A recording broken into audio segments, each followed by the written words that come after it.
गांव मिर्जापुर के बाहरी हिस्से में एक पुराना सुनसान हवेलीनुमा घर था जिसे लोग छाया वाला कमरा कहते थे। कहते हैं वहां सूरज की रोशनी कभी पूरी तरह नहीं पहुंचती थी। लोग मानते थे कि उस कमरे में किसी आत्मा की परछाई बसती है जो कभी किसी को दिखाई नहीं देती, सिर्फ महसूस होती है। कहानी शुरू होती है। राहुल एक कॉलेज का छात्र गर्मी की छुट्टियों में अपने नाना नानी के पास गांव आया था।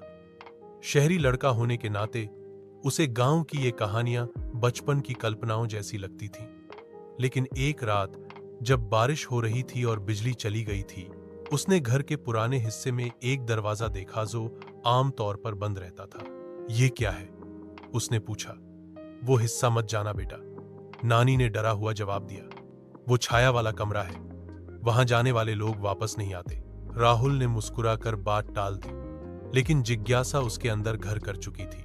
उस रात जब सब सो गए, राहुल ने टॉर्च उठाई और चुपचाप उस कमरे की ओर बढ़ा।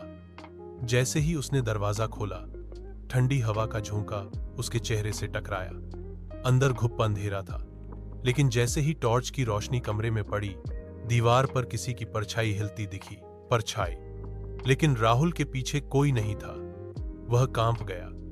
फिर एक धीमी सरसराती आवाज आई, तुम क्यों आए?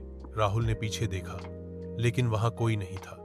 तभी वह परछाई धीरे धीरे आकार लेने लगी, एक लंबा काला सिलहूट जिसकी आंखें जलती हुई लग रही थी। मुझे माफ कर दो।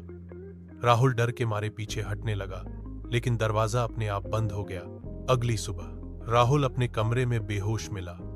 डॉक्टर को बुलाया गया, पर उसके होश में आने के बाद वह कुछ बोल नहीं सका। उसकी आवाज जैसे कहीं खो चुकी थी। आज भी गांव वाले कहते हैं, राहुल अब भी कभी कभी रातों में छाया वाले कमरे की ओर खींचा चला जाता है, और वह परछाई अब हर रात एक नया चेहरा तलाश रही है। क्या आप चाहेंगे इस कहानी का अगला भाग भी लिखा जाए?